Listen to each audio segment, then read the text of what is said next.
Hello student, good morning to all. आज हम नया चैप्टर स्टार्ट करने वाले हैं, cell the unit of life, कोशिका जीवन की इकाई।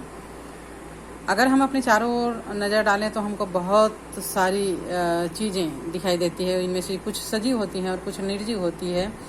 वो पूरा जो संसार है हमारा, चारों ओर का एटमॉस्फेयर है, सजीव और निर्जीवों से मिलकर बना हुआ है। निर्जीवों के बारे में आप केमिस्ट्री में पढ़ते हैं कि ये अणुओं से मिलकर बने होते हैं, और अणु जो है परमाणु से मिलकर बने होते हैं। अणु जुड़कर यौगिक या मिश्रण का निर्माण करते हैं, या ठोस का निर्माण करते हैं, है ना, तत्व का निर्माण करते हैं। इस प्रकार अगर हम सजीवों, यहाँ पर हम बायो के बारे में पढ़ रहे हैं तो हम सजीवों के बारे में पढ़ रहे हैं।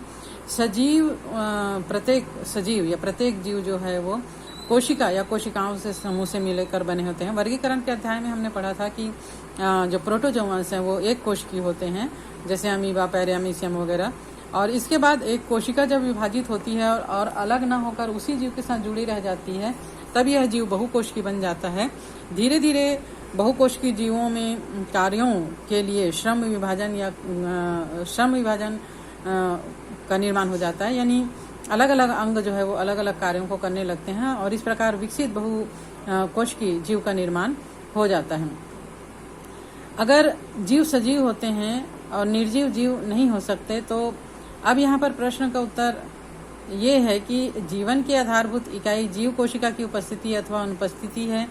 क्या पृथ्वी पर पाए जाने वाले सभी जीवधारी कोशिकाओं से मिलकर बने होते? तो यह हमने अभी वर्गीकरण के चैप्टर से आपको समझाया कि हाँ, जीवधारी जो है वो कोशिका या कोशिकाओं से ही मिलकर बने हुए होते हैं।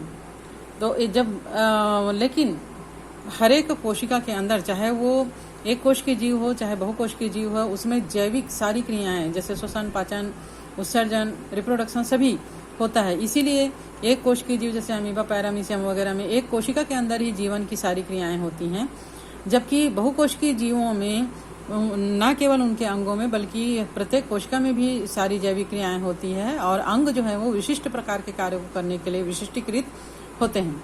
प्रोटोजोआ जीवाणु कुछ शैवाल एक कोश के होते हैं, जबकि कवक, पौधे और जंतु जो है वो बहुकोश की होते हैं। मानव के शरीर में लगभग 1 ट्रिलियन 10⁻18 कोशिकाएं पाई जाती हैं, और ये सभी विभिन्न कार्यों को करने के लिए विभिन्न आकार, विभिन्न संरचना के होते हैं। जैसे आँख की कोशिकाएं देखने के लिए स्पेसिफाइड होती है, तब वह स्पेशल देखने के लिए ही बनी होती है, भिन्न भिन्न आकार और संरचना की होती है। लेकिन अगर देखा जाए तो कोशिकाओं का जो मूलभूत अवयव है, जैसे कोशिका झिल्ली का पाया जाना, जीव द्रव्य का पाया जाना, केंद्रक का पाया जाना, माइटोकॉन्ड्रिया और अन्य कोशिकांगों का पाया जाना, ये सभी कोशिकाओं में मूलभूत रूप से होता ही है। तो अब सवाल ये उठता है कि कोशिका क्या है? What is a cell? कोशिका शब्द का उद्भव ग्रीक भाषा से हुआ। इस शब्द का आशय रिक्त स्थान से है। अरस्तु ने 384 से 322 बीसी में ये थे, ये एक दार्शनिक थे। उन्होंने ये मत प्रकट किया कि जंतु और पादप जो है वो कुछ संरचनात्मक इकाइयों से मिलकर बने होते हैं, और भिन्न भिन्न समय में भिन्न भिन्न वैज्ञानिकों ने कोशिका को समझाने के लिए भिन्न भिन्न प्रकार के प्रयोगों के द्वारा अपने बात को प्रमाणित करने के लिए, सिद्ध करने के लिए बताया। जैसे अरस्तु के बाद, बहुत समय के बाद, अनेक शताब्दी के बाद, रॉबर्ट हुक नामक वैज्ञानिक ने अपने ही द्वारा बनाया गया एक अत्यंत सरल संयुक्त सूक्ष्मदर्शी में पेड़ की छाल या कार्क के टुकड़े को पतला काटा और उसका अध्ययन किया, और उन्होंने बताया कि ये अनेक कक्ष या कोष्ठ या चेंबर से मिलकर बना होता है। इन कक्षों को सेल या सेला, ग्रीक शब्द है सेला, से मिलकर बना होता है, इसलिए इन्हें सेल नाम दिया गया। और इसके बाद सबसे पहले रॉबर्ट हुक द्वारा 1965 में सेल का नाम दिया गया, सेल का आविष्कार किया गया, खोज किया गया। अपने ही द्वारा किए गए कार्य का वर्णन उन्होंने अपनी पुस्तक माइक्रोग्राफिया में किया। आज सभी हम सेल के स्ट्रक्चर के बारे में पूरा जान चुके हैं, और ये मान्य हो गया है कि सजीव का अस्तित्व कोशिका या सेल से ही है। ये जीवन की संरचनात्मक और कार्यात्मक इकाई है, जिसमें प्रजनन करने, उत्परिवर्तन होने, उद्दीपन के प्रति प्रतिक्रिया प्रदर्शित करने जैसे जैविक गुण पाए जाते हैं।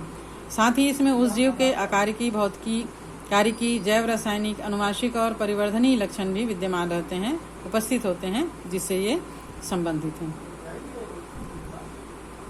अगर इन शॉर्ट हम बोलें तो कोशिका जो है वो जीव की वह सूक्ष्मतम इकाई है जिसमें उस जीव विशिष्ट के सभी लक्षण पाए जाते हैं। इसके बाद डच वैज्ञानिक एंटोनो वॉन लीeuwenhoek ने 1674 में जीवित कोशिकाएं, जीवाणु, प्रोटोजोआ, शुक्राणु और लाल रुधिर कणिकाओं का परीक्षण किया था।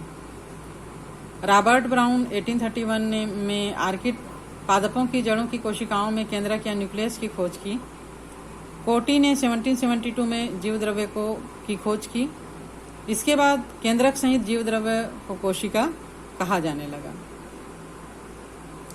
सेल थ्योरी या कोशिका सिद्धांत, सेल कॉन्सेप्ट क्या है? कोशिका विज्ञान में अभिरुचि पैदा होने के बाद जर्मनी वनस्पति विज्ञान वैज्ञानिक मैथियस जैकब स्लाइडन इन्होंने 1838 में बहुत सारे पादपों में ऊतकों का अध्ययन किया और ये निष्कर्ष निकाला कि ऊतक का निर्माण कोशिकाओं से ही होता है। इसी क्रम में एक जूलॉजिस्ट, प्राणी शास्त्री थियोडोर स्वान, इन्होंने 1839 में प्राणियों के कोशिकाओं के आंतरिक संगठन का अध्ययन करके उनमें समानताओं को प्रदर्शित किया। तब दोनों वैज्ञानिकों ने सामूहिक निष्कर्ष पर पहुंच कर ये बताया कि चाहे पेड़ पौधे हों, चाहे जंतु हो, उनकी शरीर कोशिकाओं और उनके उत्पाद से ही मिलकर बने होते हैं। इसे ही कोशिका सिद्धांत या सेल थ्योरी का नाम दिया गया। लेकिन ये जो कोशिका सिद्धांत है ये बताने में सफल नहीं था कि नई कोशिकाओं का निर्माण कैसे होता है। पहली बार रुडोल्फ विर्चोव इन्होंने 1885 में स्पष्ट किया कि कोशिका विभाजित होती है, डिवाइड होती है और अपने ही समान नई कोशिकाओं का निर्माण करती है, और जो नई कोशिकाएं बनी हैं वो पहले से स्थित कोशिकाओं से ही बन पाती हैं। इस कथन को ओमनिस सेलुला ई सेलुले कहा गया। इन्होंने स्लीडन और स्वान के सिद्धांत को रूपांतरित कर नया कोशिका सिद्धांत बताया, जिसको आधुनिक कोशिका सिद्धांत, मॉडर्न सेल कॉन्सेप्ट या थ्योरी का प्रतिपादन किया, जो इस प्रकार है। पहला ये कि प्रत्येक जीव का शरीर एक या अनेक कोशिकाओं से मिलकर बना होता है, अतः कोशिका सजीवों की संरचनात्मक एवं आकारिकी इकाई है। संरचनात्मक मतलब ये जीव के स्ट्रक्चर का भी निर्माण करती है, और आकारिकी मतलब ये जो भी जीव के अंदर शारीरिक क्रियाएं हो रही है, श्वसन, पाचन, उत्सर्जन, ये भी सभी कोशिकाओं में ही होती है। तो ये उसकी इकाई होती है। कोशिका से हमको पता चलता है कि किसी जीव के अंदर किस प्रकार की क्रियाएं होती हैं, उसका संगठन किस प्रकार होता है। सभी जीव कोशिका और कोशिका के उत्पाद से ही बने होते हैं। चाहे अमीबा को ले लो तो वो एक कोशिका से मिलकर बना है, पैरामीशियम एक कोशिका से मिलकर बना हुआ है। बहुकोशिकीय जीव, अगर हम मनुष्य का उदाहरण ले तो वो बहुत सारी कोशिकाओं और कोशिकाओं के उत्पाद से ही मिलकर बना हुआ है। सभी कोशिकाएं पूर्व स्थित कोशिकाओं के विभाजन से ही उत्पन्न होता है। कोई भी जीव हो या कोशिका हो, पहले से जो जीव स्थित है उसी के विभाजन के द्वारा, रिप्रोडक्शन के द्वारा ही नई कोशिका या नए जीव का निर्माण होता है। सभी कोशिकाओं का रासायनिक संगठन एवं उपापचयी क्रियाएं एक समान होती है, अतः कोशिका सजीवों की क्रियात्मक इकाई मानी जाती है। रासायनिक संगठन में उसमें जीव द्रव्य होगा, केंद्रक होगा, माइटोकॉन्ड्रिया और अन्य कोशिकांग होंगे, यह उसका रासायनिक संगठन कहलाता है। और उसकी क्रियात्मक इकाई मतलब केंद्रक के अंदर अनुवांशिक पदार्थ होता है, माइटोकॉन्ड्रिया ऊर्जा संचित करने का कार्य करता है, क्लोरोप्लास्ट जो है वो प्रकाश संश्लेषण का काम करता है। इसी प्रकार प्रत्येक कोशिकांग का कार्य जो है वो निश्चित होता है, मतलब एक कोशिका के अंदर भी कार्यों का विभाजन होता है। तो इस प्रकार कोशिका सिद्धांत का निर्माण जो है वो स्लीडन, स्वान और विर्चोव के द्वारा मिलकर आधुनिक कोशिका सिद्धांत को बनाया गया और कोशिका की संरचना को समझाने की कोशिश की।